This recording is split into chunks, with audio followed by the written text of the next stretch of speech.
les gars, j'espère que vous allez bien. Moi je vais très bien et je me réjouis aujourd'hui de vous retrouver pour cette nouvelle vidéo où nous allons discuter sur l'obéissance à Dieu.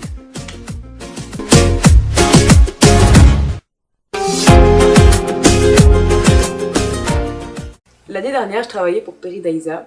J'avais signé un CDD de 3 mois qui était d'avril à juin et puis c'était renouvelable en juillet en fait. Et à cette période-là, c'était le début où j'expérimentais Dieu, où je façonnais ma relation avec Dieu, où je commençais vraiment à découvrir qui était Jésus pour moi, qui était Dieu et tout ça, et où j'allais plus en profondeur, je veux dire. Et en travaillant à Peridaisa, en fait, mes dimanches et mes soirées en général étaient un peu foutues, puisque c'était un zoo, donc fatalement les gens ils viennent à ce moment-là, tu vois. Et surtout dans les grosses saisons, c'était pire. Bon, c'était bien quand même, c'était des bons temps, mais voilà, les horaires c'était pas top. Et donc, en fait, les horaires m'empêchaient d'aller à l'église le dimanche et à l'église aussi parfois le mardi soir en fait. On a une réunion de prière chez nous le mardi soir. Et donc, je pouvais pas y aller puisque je travaillais. Et en fait, le fait de pas aller, ça avait un vrai impact sur ma vie. Ça avait un vrai impact dans mon moral aussi et dans ma vie surtout spirituelle, dans ma relation avec Dieu. Enfin, ça impactait hyper parfois négativement et des fois j'étais vite découragée, j'arrivais moins à m'accrocher. Enfin, pas que je m'accrochais pas à Dieu, mais c'était plus difficile pour moi en tout cas d'être focalisée sur Dieu en tout temps quoi, puisque j'avais ça en moi. Comme c'était le début, tu sais, c'est bon le début, d'aller à l'église souvent. Si c'est le début pour toi, va à l'église. Et puis un jour en fait, je priais et puis là Dieu en fait il me dit de quitter Peridaisa. Et genre je me dis, attends, là je suis bien, je veux pas quitter Peridaisa alors que si je vais être renouvelée en juillet et tout, c'est cool, enfin je suis posée, c'est ma sécurité en vrai. Et je dépends pas du chômage, je suis tranquille. Et puis vraiment Dieu me disait, j'ai vraiment cette conviction que je devais partir de Peridaisa. Donc je me dis ok. Et j'ai fini par accepter. Mais le plus drôle n'empêche, ça a été quand j'ai dû l'annoncer à mon responsable. Parce qu'en vrai je savais pas pourquoi je partais. Je savais juste que je devais partir, mais je savais pas ce que j'allais faire. Et mon responsable il m'a regardé en mode... T'as trouvé un autre travail? Non. T'as des projets? Non. Tu vas reprendre des études? Non. Mais il faut que je parte. Non, en vrai, c'était trop malaisant. Mais bon, voilà. J'avais pas c'était un peu bizarre de lui expliquer que c'était Dieu qui m'avait dit tout ça, parce que... Voilà. Donc bref...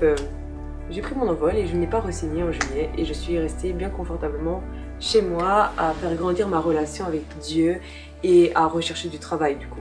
Et donc avant de postuler et même après avoir postulé en fait, j'avais pour habitude de toujours dire à Dieu que ta volonté soit faite, que ta volonté soit faite. S'il y a des portes à fermer, Seigneur, ferme-les. S'il y a des portes à ouvrir, ouvre les portes. Vraiment, je voulais que si Dieu m'avait fait quitter Peridaisa, ce soit pas pour que je tombe n'importe où. En fait, il fallait que je reste quand même dans sa volonté et dans ce qu'il veut pour moi. Et puis un jour, je postule pour H&M. Et je fais d'abord les tests sur internet, je réussis, je me dis bon ok. Là je reçois un rendez-vous, je prie pour le rendez-vous, je dis Seigneur ta volonté. Après je passe ce rendez-vous, je vais au rendez-vous, il y avait un test à faire, je réussis les tests qu'il y avait à faire, puis j'ai une entrevue. Et il y a la présentation aussi de la fonction, j'avais postulé pour être préparatrice de commande en fait. Donc c'est dans l'entrepôt même d'H&M, là où ils stockent les vêtements. Et puis du coup voilà, je réussis les tests, je réussis l'interview et je réussis la journée de formation, il y a une journée d'aptitude, je la réussis et tout, donc tout va bien. En fait je suis engagée. En vrai du coup je suis engagée chez H&M en tant qu'intérimaire. Et là j'étais contente, je me suis dit waouh Dieu il est bon et tout, j'ai trouvé. En plus à la période où j'étais engagée il y avait beaucoup de travail. Donc je travaillais 5 jours semaine quoi, donc moi j'étais vraiment en mode happy, trop contente et tout. Et puis en plus financièrement j'étais mieux payée qu'à Peridaisa. Pour moi c'était vraiment tout bénéf. Je voyais vraiment trop la faveur de Dieu. Je me suis dit merci Seigneur. Et puis j'ai réalisé que c'était trop important d'obéir à Dieu et tout. Mais attends. Et puis voilà, les mois se passent. En septembre je commence, octobre, novembre, décembre, janvier. En janvier, le Seigneur me dit déménage. Alors je me dis ok, tu veux que je déménage maintenant? Enfin, toi, je vivais chez mes parents, donc j'étais bien chez mes parents, j'avais pas trop envie de déménager. Et puis je me dis, bon, je laisse ça de côté. Parce qu'il m'avait dit de déménager pour mai, en gros. Du coup, je me dis, bon, je laisse ça de côté, j'ai pas trop envie, puis je me suis dit, peut-être que c'est moi et tout, je suis peut-être un peu folle dans ma tête, c'est peut-être pas moi, c'est peut-être pas Dieu en vrai. Et donc, je laisse ça de côté. puis vers mai, avril, là, Dieu me redit, tu vas déménager. Là j'étais en mode ok, mais ça devenait vraiment pressant parce que c'était pour mai. Donc je me dis ok, là je crois que je vais vraiment déménager. Et j'avais pas trop envie en fait, parce que c'était un choix difficile, parce que j'étais que intérimaire. Et la période dans laquelle Dieu voulait que je déménage, c'était une période où ça avait été très vide en vrai. Enfin vide dans le sens où il n'y avait pas beaucoup de travail et tout, c'était une période creuse pour H&M et donc j'avais pas été beaucoup appelée et tout. Et je me suis dit si ça continue comme ça, ça va être chaud. En plus il parlait même de fermer l'entrepôt, enfin il y avait des rumeurs qui disaient que l'entrepôt allait être fermé et tout. Donc moi je me suis dit ouais Seigneur, moi je vais m'engager à déménager, je vais emménager quelque part et en vrai après j'aurais plus de quoi payer mon loyer, tout ça, ma bouffe et tout. Et donc j'étais un peu inquiète et puis je me suis dit,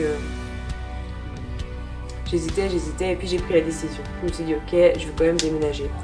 Donc là on cherche une maison, enfin je cherche une maison. Et puis je trouve sur une maison et tout, ok nickel. Donc je prends la maison. Et enfin je fais en tout cas les démarches pour prendre la maison. Donc je signe le bail, je paye les cautions et tout. Et puis genre 2 semaines avant d'emménager, au boulot on m'appelle. Et moi j'étais trop angoissée et tout, c'est mon boss qui vient et tout, il me dit, enfin un de mes chefs qui vient et tout, qui me dit Alicia, tu sais, t'es appelée au bureau. Genre t'es intérimaire, on te dit que t'es appelée au bureau, tu réfléchis quand même à tout ce que t'as pu faire, t'aurais pu faire de mauvais quoi. Et là je me dis oh punaise, qu'est-ce qu'ils vont me dire et tout, j'étais hyper stressée parce que... hyper stressée quoi. Et donc j'arrive au bureau et tout, et puis il me disait ouais, c'est à toi et tout va bien, t'as rien fait de négatif et tout. Donc déjà là je me dis ok, qu'est-ce qui se passe? Mais tout va bien, j'étais déjà rassurée.